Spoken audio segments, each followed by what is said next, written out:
Hey everybody, hope you guys are doing good. It is now fall and the weather is getting colder and I am not loving it. I want to go back to summer, but oh well, I'll deal with fall. Hello everybody, I am back and today I am filming my September wrap up. This month I think I managed to get through almost all of the books from my TBR, except for one or two books that I didn't manage to read, but hey, I think I did pretty good. I have a pretty big stack here. So, book number one that I read, well, one of the books I read was Warcross. I have my two editions here because I am a little extra and I had gotten two of them. Mainly because this one had a sneak peek of Wildcard, which I really wanted, so. But anyways, I read Warcross, which was really good. It was a reread for me. I loved it just as much as I loved it the first time. And I also got to meet the author, Marie Lu, and she signed it to Ginny.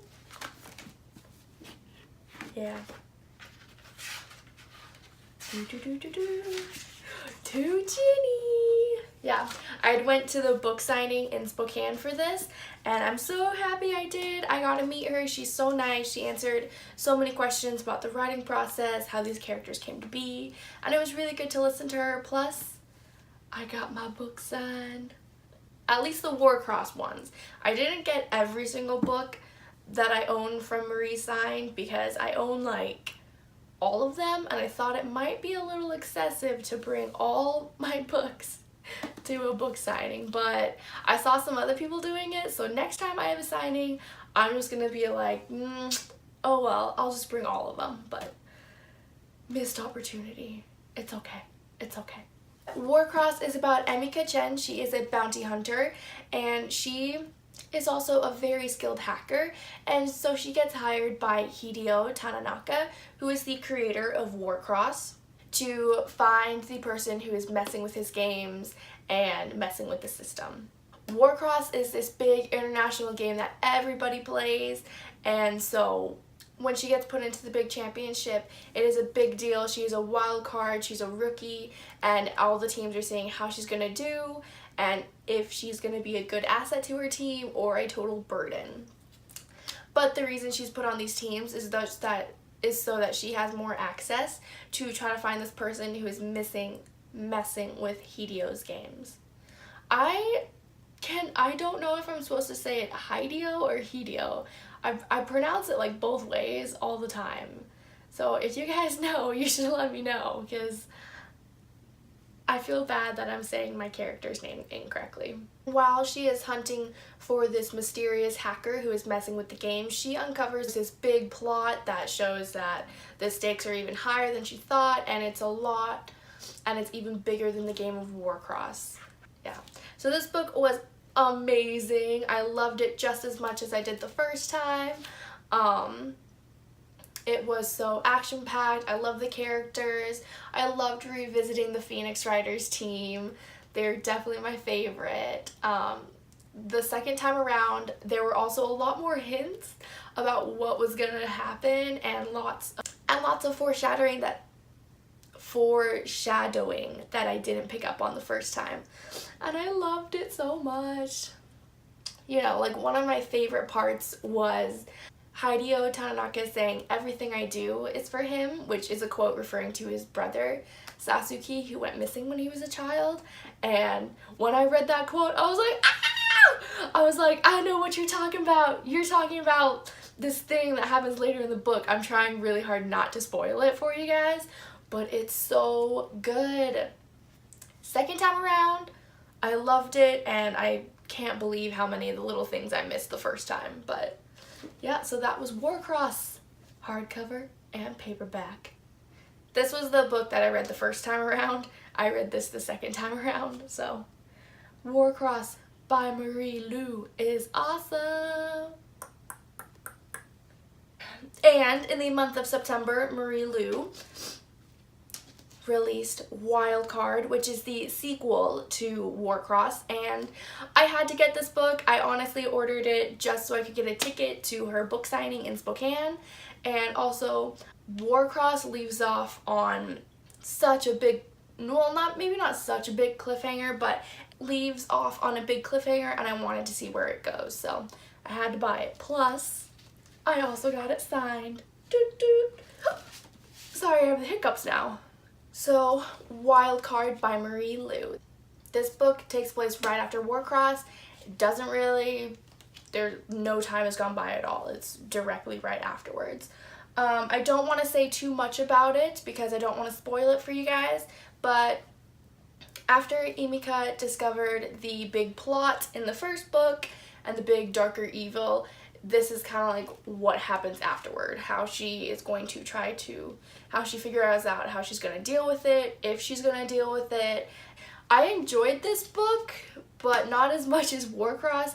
I think I gave it like a 3.5 or 4 stars, mainly because it was a little bit slower in pace, and in the first book, at the end of it, it was such a big deal for her to reach out and say that I need help with my friend. I need help. I need my friends' help to figure this stuff out. But in this book, she was really just a loner and doing everything alone the entire time. And I felt like that was kind of a step backwards for her because she's always been a loner, and in the first book, she was learning to rely on her friends. But in the second book, she's reverting back to her loner status, which was sad. There was also a lot of like secrets and plots and big revelations in this book. Oh my god, the biggest secret that I found out, I was like screaming the entire time I read this. Like, no joke. I was like, ah. I don't want to actually scream, but because I'll burn your eardrums out, but it was so good. That secret, I was not expecting it. And one of the biggest things I loved about this book was you get to see the storyline of Zero and really what happened to Sasaki, which I absolutely loved. That was such a big question mark in the first book, so that was one of the biggest things in this. And one of the biggest things I loved about this book was you get to see the storyline of Zero and really what happened to Sasaki, which I absolutely loved. That was such a big question mark in the first book, so that was one of the biggest things in this book. But other than that, it just was a little slow, and I felt like I was missing out on all my favorite characters. There's not too much interaction with the Phoenix Riders or Hideo, or how Emika is dealing with her conflicted feelings with Hideo. But I mean, overall, I still think it's a good book. If you loved Warcross, I still think you should give this a try. Still really enjoyed it. I just felt that it was missing some things, you know. Yeah. Plus, at the end, most of the things do get wrapped up, but I do have a couple questions still. Like, I can't say them, well, book, but other than that, it just was a little slow, and I felt like I was missing out on all my favorite characters. There's not too much interaction with the Phoenix Riders or Hideo, or how Emika is dealing with her conflicted feelings with Hideo. But I mean, overall, I still think it's a good book. If you loved Warcross, I still think you should give this a try. Still really enjoyed it. I just felt that it was missing some things, you know. Yeah. Plus, at the end, most of the things do get wrapped up, but I do have a couple questions still, like, again. So if you guys have not read Wildcard, please skip ahead for a couple minutes just because I want to talk about this and see if anybody who watches can give me some answers. Okay, gave him a couple seconds to leave. So I had some questions about this book. Like, at the end, Marie Lu manages to wrap up like everybody, but I'm really wondering, like, does Zero and Hideo ever interact? Because we know that we know that Zero interacts with Jax, who's in prison, which I'm really bitter about that. I mean, definitely she's killed people, she should go to prison, but it makes me sad that any of my characters had to go to prison, you know, including Hideo, but he was really on house arrest, which that's a whole different deal. But I really just want to know, do Zero and Hideo ever talk to each other after that? Because I'm really curious, you know, do these two brothers ever rediscover each other? You know, I know that in the end they both know about each other and they both know kind of what happened, but I'm just wondering what's their relationship, you know. I kind of wish that at the end I almost had like a little bit more of the ending so I could see what really is happening to everybody other than like a short blurb on what's going down. But overall, still enjoyed the book, still like it. If you liked Warcross, I would definitely recommend picking it up. The next 3 books that I read are all by Sarah J. Maas. I read The Assassin's Blade by Sarah J. Maas, The Crown of Midnight by Sarah J. Maas, and the book that started it all, The Throne of Glass by Sarah J. Maas. Yep. I believe I told you guys this in a previous video, but the 8th book for the series is coming out in October, so I was frantically trying to reread all the series. I only have gotten through 3 of them. I still have, oh shit, damn. Okay, I still have 4 more books to get through, so I'm hoping I can do it before October 23rd, which is when Kingdom of Ash comes out. So, Throne of Glass is about Selena Sardathian. She is an assassin who gets picked to compete in the King's Championship to figure out who's going to be his champion, right-hand man, the person you go to for all the dirty deeds and all the people you want assassinated.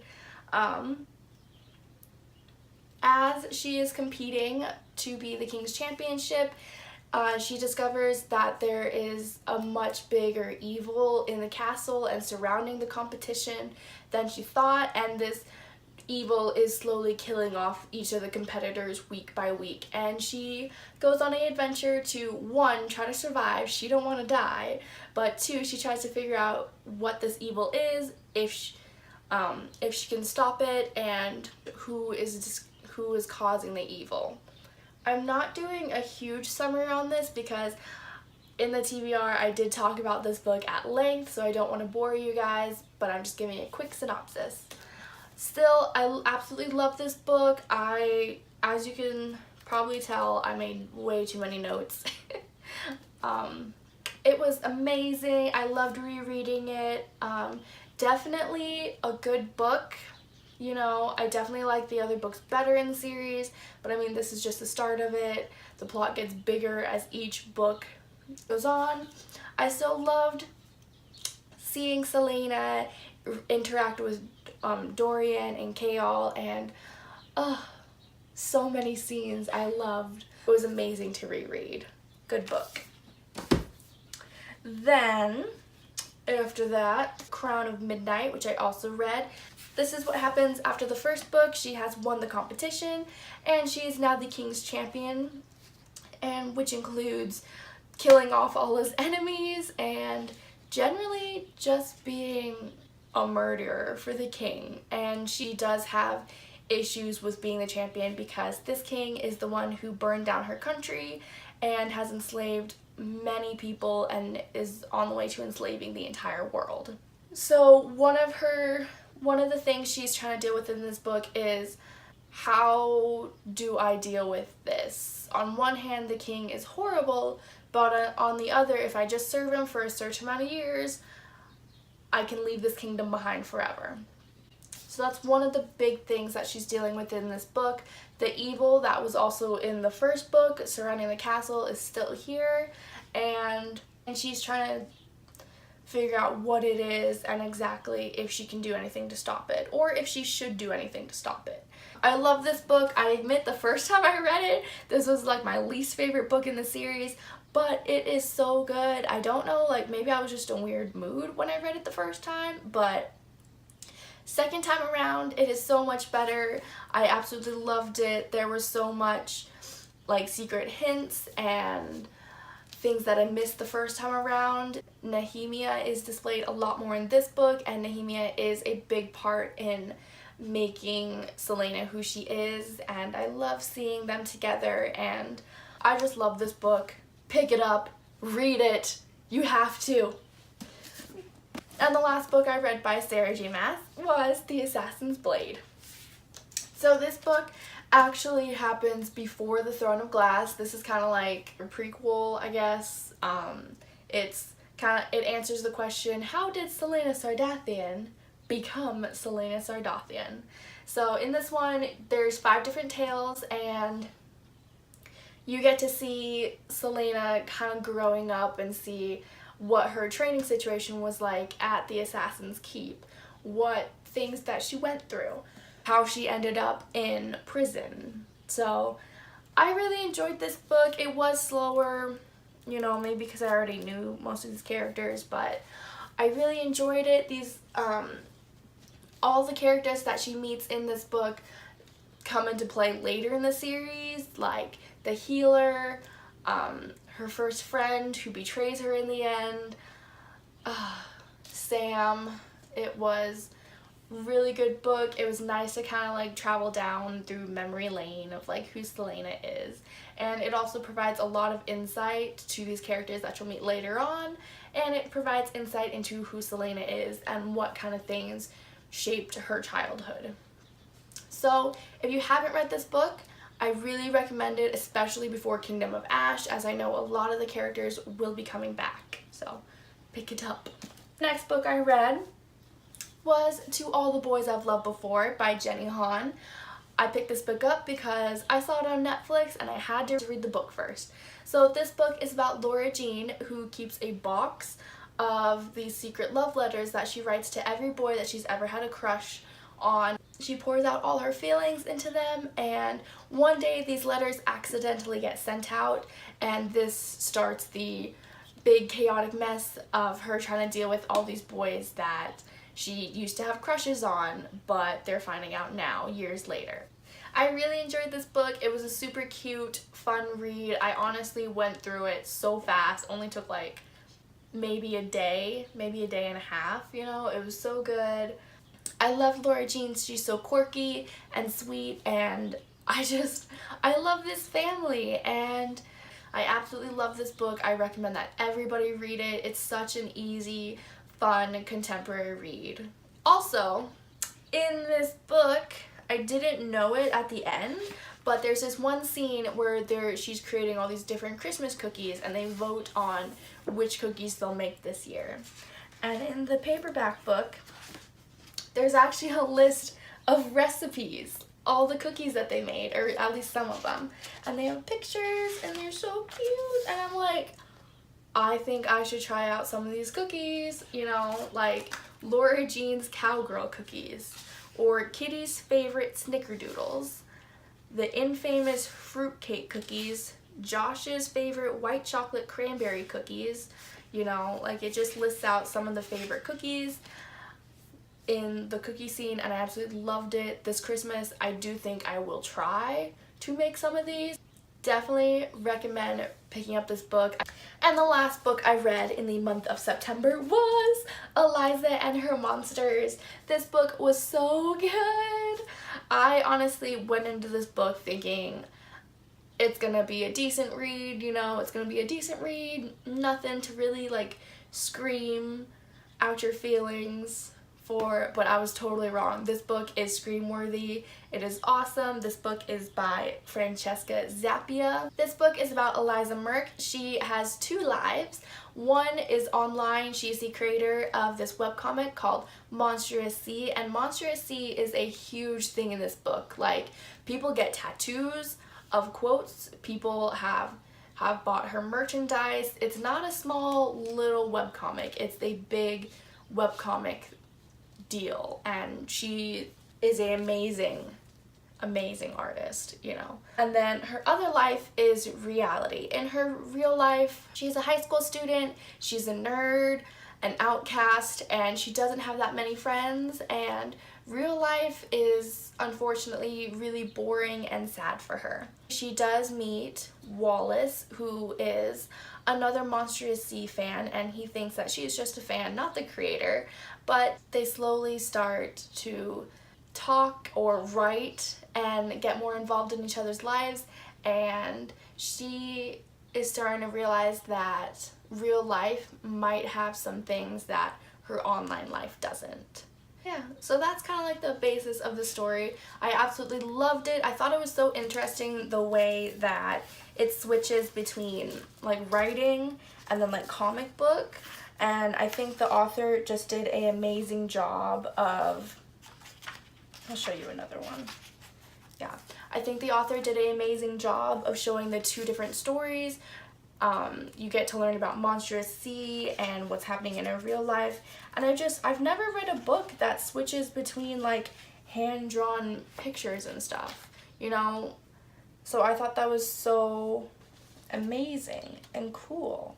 I loved reading about how Eliza tries to deal with balance her two lives, because when she does start to spend more time in the real world, her Monstrous Sea, I wouldn't say it goes bad, but she doesn't produce as many pages per week. So I love the book just for that, and I thought it was so interesting. There were so many quotes that I absolutely loved and so many scenes that I loved.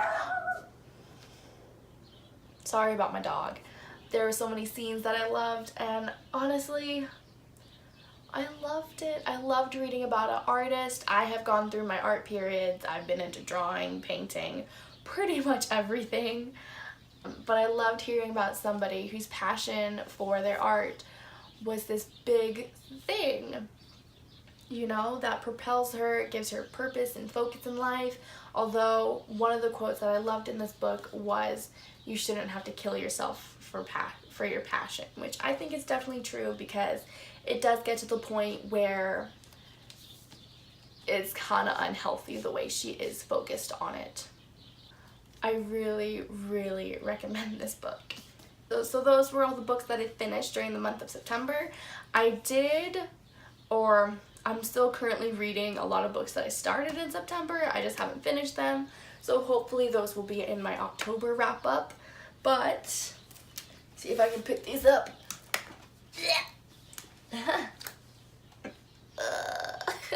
These are all my books that I finished. Quite a big stack, and I'm pretty proud of myself, because I mean, September was a really busy month, so I'm very proud that I managed to finish all these. I hope you guys enjoyed this video. Please like and subscribe down below. I post new videos every week, and I'll see you guys next week. Bye!